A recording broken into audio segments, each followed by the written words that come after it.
Okay guys, it's Max from the Music Maker Centre, and today I've just got a couple of tips for you on EQing your kick to your bass exactly.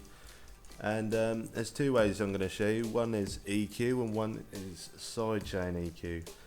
Both are effective, and both can potentially ruin your mix, and you know, you've got to use them both in moderation, or you can use them both together, which is what I do on a lot of tunes.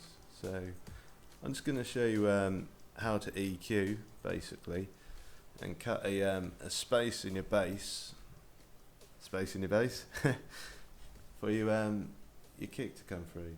So underneath we've got our kick track, and just going to play it, see where the kick comes through, and we can see the kick's coming through around 50 hertz. So all we're going to do is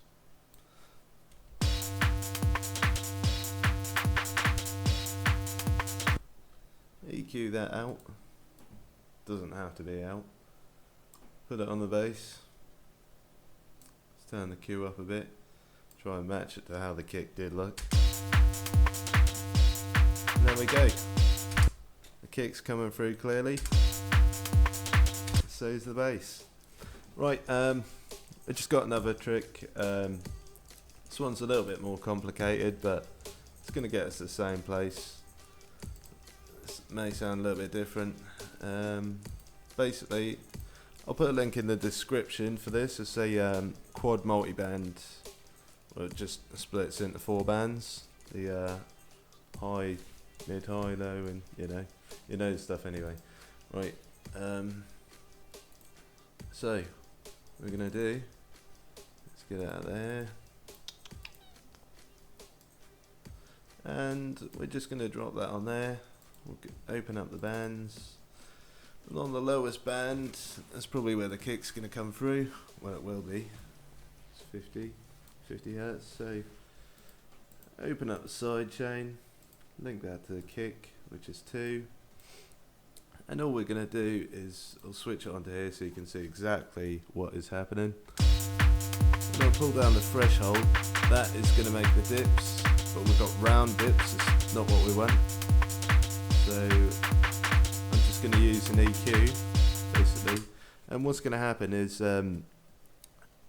when I use this EQ, if I use the low end of the sound, basically I'm going to use a high pass. If I use the low end of the kick, it's going to use that for the side chain, and if I use the high end, obviously that's going to use it for the side chain on the high end. So I'll turn that on, and I want it probably about 400. Normally it kicks, it's nice and powerful there, not in the bass wise, it's punching through the mix with the high end, it's coming through, so not so much with the low end. So that's where I'm going to do the side chain from, that point in the kick, directly from the mid. And now when you see this, see it's not big circles. If I turn this off, you see it's big round circles. The problem is when you've got these big circles, when you've got them on everything, you've got your synths, you've got your bass, and you've got all these big circles coming out of everything, you're basically going to have a big chunk out of your mix, or big chunks, lots and lots of them. So that's pretty much it. So I hope you enjoyed the stuff. I hope it helps your music, and tune in next time for how to tune your kick drums and anything in your track. Yep, okay.